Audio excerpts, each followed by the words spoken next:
You're listening to Southpod, Rise of a Region, hosted by Stanfield Gray and John Yarian.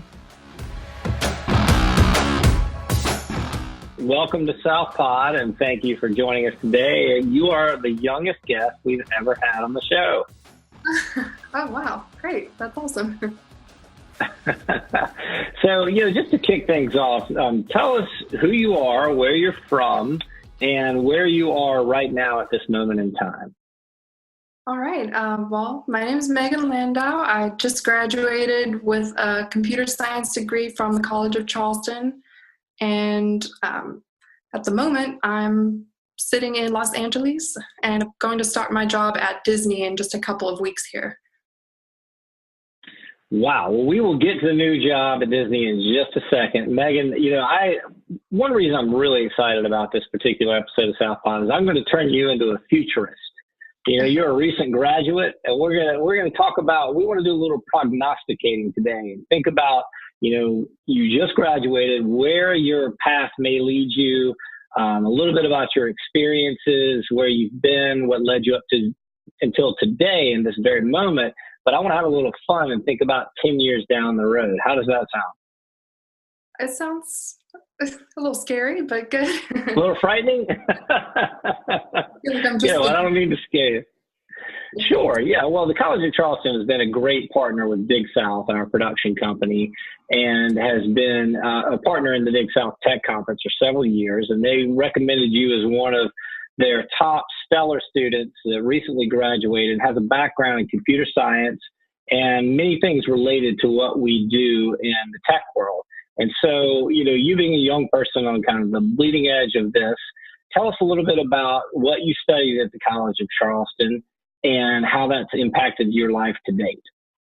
Yeah, sure. I guess maybe 2 years ago, I studied a couple, basic languages, maybe a little bit of Python. And I approached one of the professors because he was starting a research lab with drones. It's Sebastian Van Delden. He's also the chair of the department. I just approached him. I asked him, hey, I don't have any experience working with this, but would you mind if I joined your lab and did some research with you? And so that was kind of like the start to everything, I think. I ended up writing a short paper with him and spent maybe a year doing research trying to make drones voice activated.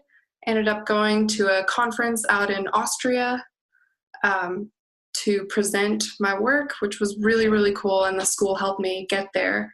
And then it kind of just snowballed from there. I think I got a couple scholarships. I went to the Grace Hopper conference last year, which is where I interviewed and found my job, which is very exciting. And then I also had a really awesome internship with Blackbaud, which is a company in Charleston that writes software for nonprofits.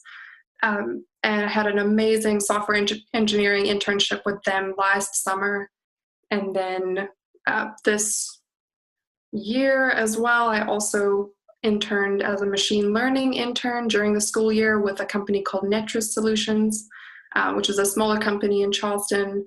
I had a lot of fun with that. Didn't have much experience in it, so I'm, learned way more than I thought I would. And I also got a great scholarship with Google. It's the Women Tech Makers Scholars Group. So you get a scholarship and they give you one. They fly you out to California and you meet all the other scholarship winners. And then you just have a great 4 days getting to know everybody. And then you're part of the group for life. So it's a really, really cool opportunity. And I just, I couldn't really believe it was all happening. So it was a lot of. So you're either an incredible overachiever, or you change your mind every 10 minutes about the direction you want to go, and probably a little bit of both, which is really exciting as a person in her early 20s. I assume. So let's back up for a minute. Let's start with you're hopping from drones. You're working on AI-enabled projects to presumably enable those drones to do a lot of different applications. use them in different environments, different industries. Then you're now at Disney, and you worked with Google, and a lot of different directions. For you personally, what is it that inspires you about technology? Do you view it as a tool that you want to use to create things in the world? Is it the code itself? Help our audience understand a little bit about your motivation for exploring all these different areas at your age. Well, I didn't have any exposure to coding, programming, any of that when I was growing up. I went to high school in Wyoming, and we didn't have any kind of tech courses or anything. So, going into college when I was 18, I first went for pre-med in Boston, and I didn't really know what I was doing there. So I ended up doing fashion design in New York City for 2 years, and then I interned there. I interned on the runways, made a lot of jewelry for the shows and things, but I didn't really enjoy the lifestyle.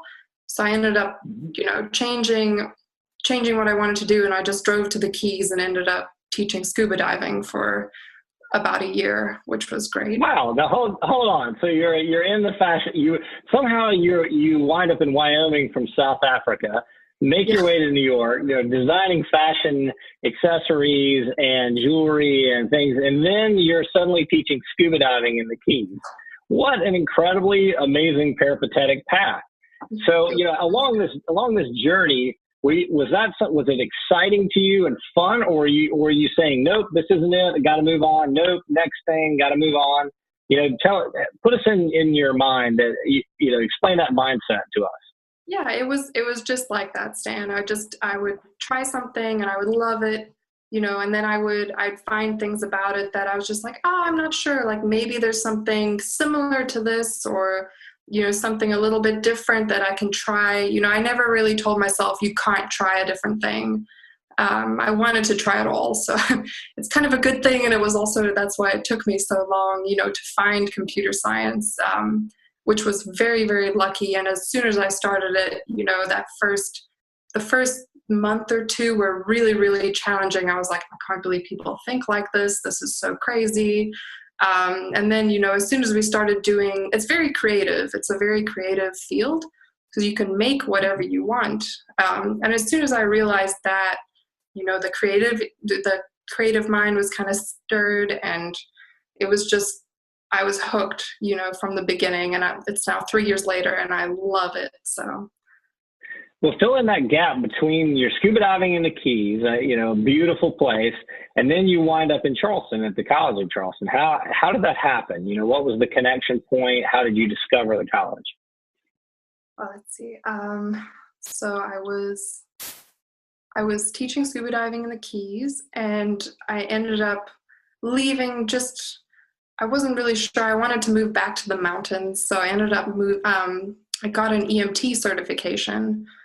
And I spent a month out in Lander, Wyoming, getting an EMT certification with Knowles, and ended up moving back to Jackson Hole, Wyoming, which is where I went to high school.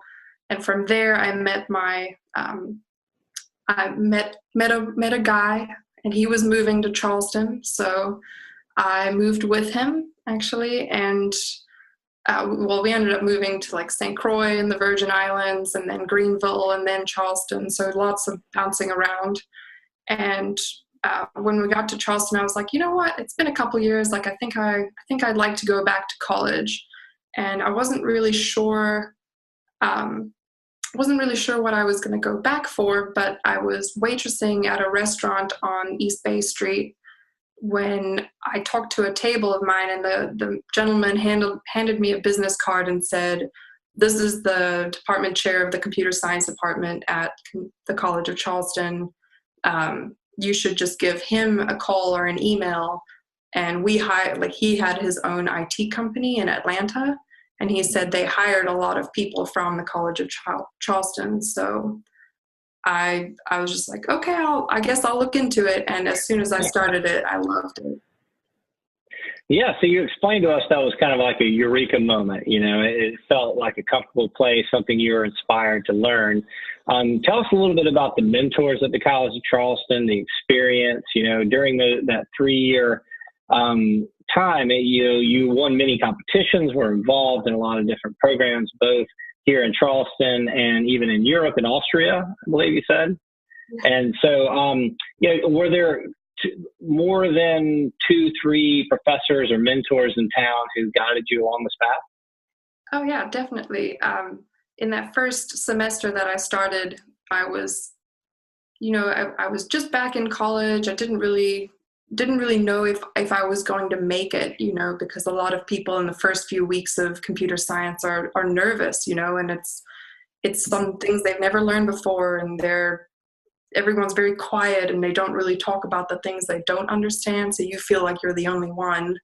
And I approached one of the professors, Dr. Jim Bowring, and I just sat with him and I said, hey, can you just give me a list of things that I could look into so I can, you know, feel a little more comfortable with everybody.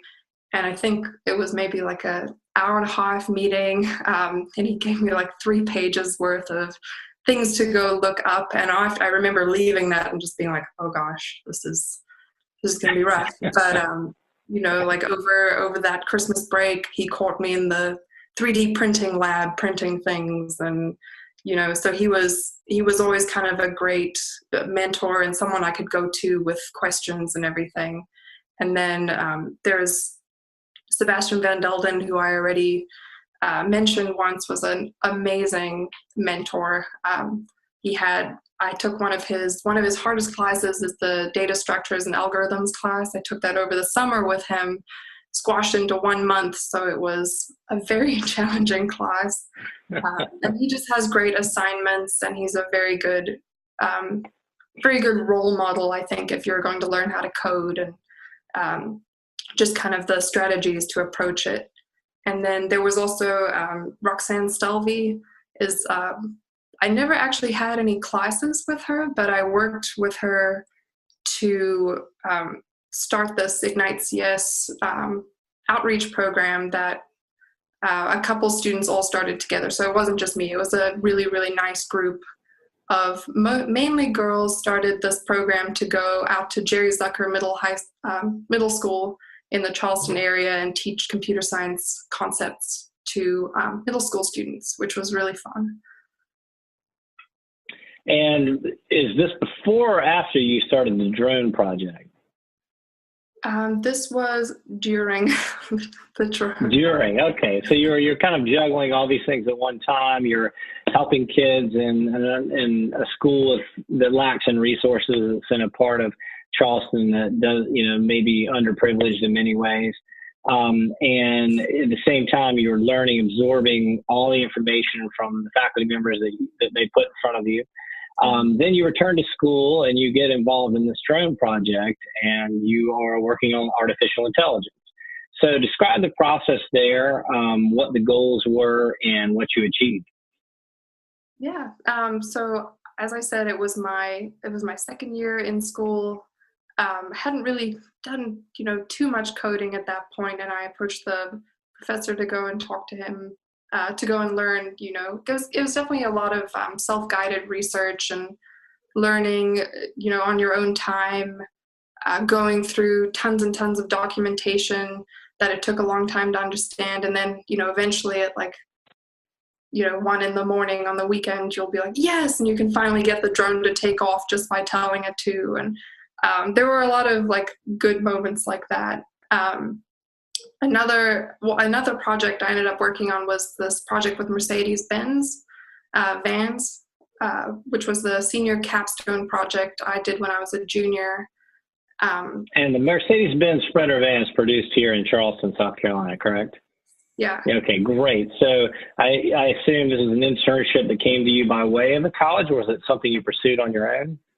The capstone project is a class that all the seniors in software engineering or in computer science have to take, where the companies in Charleston approach. Sebastian Van Delden was the kind of the ringleader of this. The companies approach him with a project that they would like to have finished, or some problem they have where they'd like to have a software solution for it. And then you work in teams of 3 with other students, and you all work together and with your contact at the company. So we have a lot of companies that did it. We had Blackbaud this year, Mercedes-Benz. We have a lot of Bosch projects. Just any company in town can approach them and ask. And then you work for a semester with this group of 3 students, and you kind of do like the agile methodology where you're just changing you get your requirements and you change them, and you work with the company along the way to see how the timeline fits with, I don't know if I'm explaining this right, but. No, you are very well. Absolutely. So what's the problem you were solving for Mercedes? They threw a challenge in front of you, and your team of 3 dove in. What were you solving? So Mercedes approached us with this problem that they have a lot of IT devices on their production line, and they were hoping to find a solution, a software solution that they could kind of embed in the product they already used. So you could pull up on this big TV screen, like kind of a map almost of the production line. And then if you saw an area go red, that means one of the IT devices is down or is malfunctioning or something. And you could immediately pinpoint where that device was and send someone there to fix it. And they could pull up an image of it and, just immediately be able to fix it and get the production line up and running again. So it saves a lot of time, and it saves a lot of money. And just made the whole line a lot more efficient. And we ended up right. So which is cool. Very good. I'm sorry. Go ahead. Continue. That's okay. Sorry, I talk a lot. So you are solving efficiencies in the production line for Mercedes. And okay, so let's pause there for a second. Let's pretend that I'm a freshman at the College of Charleston, and I don't have experience in computer science, but I'm interested in it.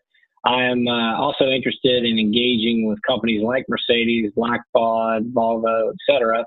What would your advice be to a person in that space? How should they tackle it and dive in? I would definitely, I guess the easiest way to just start getting involved is to volunteer. So if you volunteer for department events, we do a lot of high school programming competitions where you're not actually programming, but you're there to assist the faculty with it, and just getting the faculty to recognize you, I think is the first step, because they're the ones that have these connections, and they have good advice for who to go to. So I'd say to volunteer for department events, and then also join all the clubs, because the clubs bring in CEOs of startups and, software engineers to come and talk to us. So you'll definitely meet people through that as well. And then, just going to the Charleston has great meetups. Like I know there's a really great women in tech meetup. But there's some really good cybersecurity ones as well. And it's not hard to meet people, and everyone's very willing to chat with you about what you're working on. And it might be a little intimidating, I guess, but you can definitely do it. So if you had to sum up your experience at the College of Charleston in one word or less than 5 words, how would you describe it? What would that word be? I guess definitely life-changing. 3 years ago, I did not think I would be working for Disney. So I'm a little shocked by it myself, but it was a great college. I loved it. That's a perfect segue. So tell us how you connected with Disney and where you are now. What are you doing today, and how did you get there? Yeah, I went to the Grace Hopper Celebration of Women in Computing. Is this giant conference they hold every year. I think this year it's in Houston. Last year it was in Orlando, and there were 18,000 people there. Wow. And this is produced by Disney? This one is produced, I think it's the Anita Borg Institute. It's like its whole own big thing. I think Google helped sponsor it. There's a lot of companies that help run it, I think. But they have these scholarship programs where you can apply. You send in some recommendation letters. You write an essay, and if you're still a student in college, you can potentially get the scholarship where they fly you to the conference. You go to all these networking events, and the whole thing is paid for, which is really, really nice because you get this opportunity to go to this massive career fair. Like, it's really hard to describe. It's like it's like a whole building's worth of career fair. So it was really cool. And they have this resume database that if you're going to the conference, you put your resume in this database, and then the companies can search for your keywords, and they'll maybe reach out to you. And so I think I did maybe 35 interviews.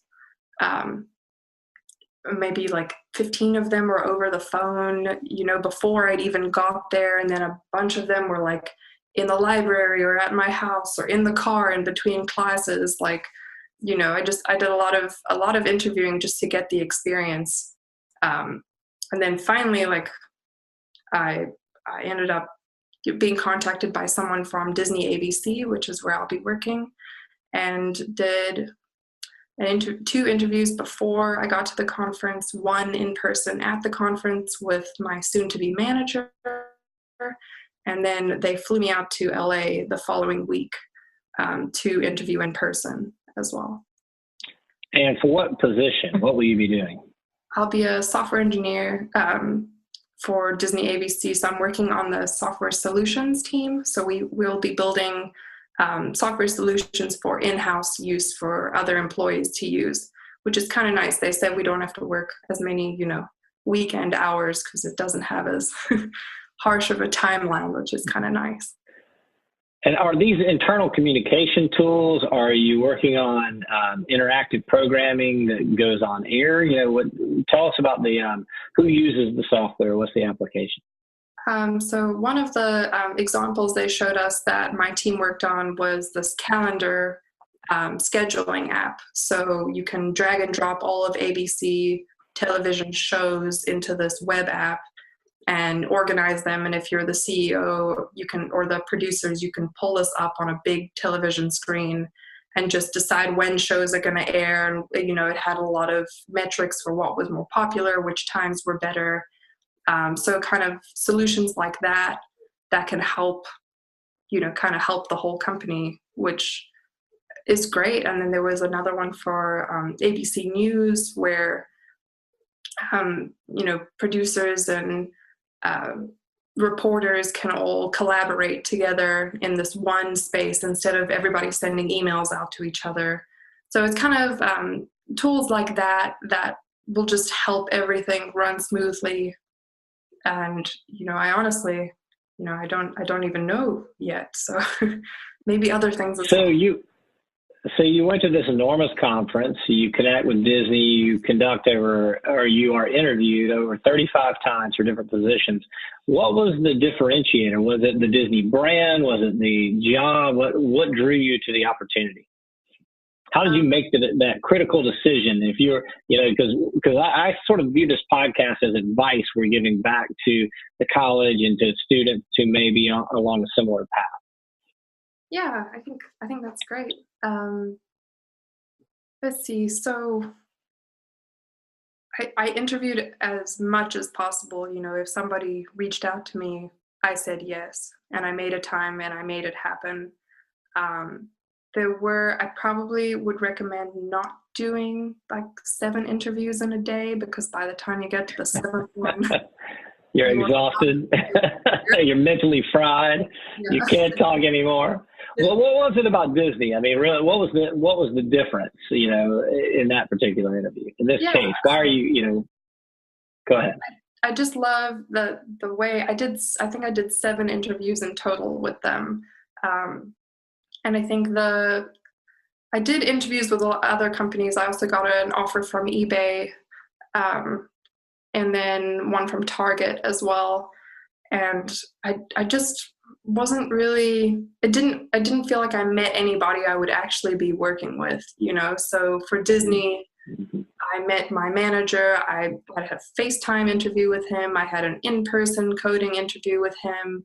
When they flew me out to LA, he sat with me through the 3 other interviews I did. So it felt like they were really looking for a person to fit the job as well as someone who could do the job. So I think. So you're at a global Fortune 500 company, and they bring you a personal touch. You're actually meeting the people you're going to work with. Yeah, it was a wise choice. Yeah. Okay, well now let's put on the futurist hat for a second. And, you're obviously a highly intelligent, very bold, brave person. You seem to be fearless. You'll dive into any opportunity and take a lot of paths that are unique and undefined. Where do you see yourselves? Let's start with 5 years from now. What do you think you will be doing? Ooh, that is such a difficult question. Definitely still doing software engineering. I know that. Okay. I haven't even started my job yet, but I'm like 99% sure I'm going to like it. So, hopefully working maybe with the same team, that would be ideal. That's kind of what I'm hoping for. Or even, maybe working still within Disney, but maybe at like Marvel and, a different city, or, I'm not afraid of traveling too much. So, even if I have to move to a different location, that would be fun. I think so far Disney has given me a really good feel for the company. It seems like a great company to work for. And do you have a 20, 30-year plan for yourself on the horizon? Do you imagine you're a producer someday and you have a giant team working underneath you? Or do you imagine you'll be inventing technology that we haven't even anticipated or imagined yet? What's the spirit of what motivates you? Or do you not think that far ahead? Are you very happy in being inspired today? I guess, I'm not really sure about like career-wise, but I definitely would like to maybe I could have like a startup with this or something, but I really feel like more kids out there need to get that exposure to technology that I didn't get when I was growing up. Because, some of those programs that I helped run when I was in college, some of the kids, just their faces light up when they see, they can make a website really easily and they can code these little circles to bounce around a screen and stuff. It's very rewarding just to see things like that. So maybe if I could at least join a group here that helps, bring technology out to the community, or I could maybe start my own company that does that. I think that's really important to me. So, yeah. So let's imagine we know for certain there are many kids out there without high-speed bandwidth, without the opportunity to interact with these tools, without the teachers available. If you had a magic wand and you were a queen for a day, what would you do? Do you think this is a problem that the federal government should tackle, or that more large companies like Google could engage with? Or is it a local issue where the schools just need to realize what the jobs of the future are today, that they're rolling out right now as we speak, but maybe old industrial models don't address those challenges? What would you do? What are your top 3 priorities in that area? I think it's a local issue. I think you're going to be the ones that understand your community better than anybody else will.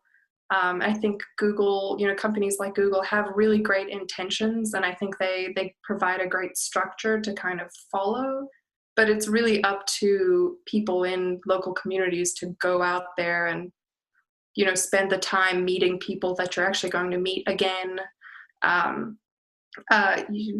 there's, like Blackball does like a Camp Blackball where they bring a lot of high schoolers in every year, and they get repeat students, that see this company and they see what they could be and where they could work.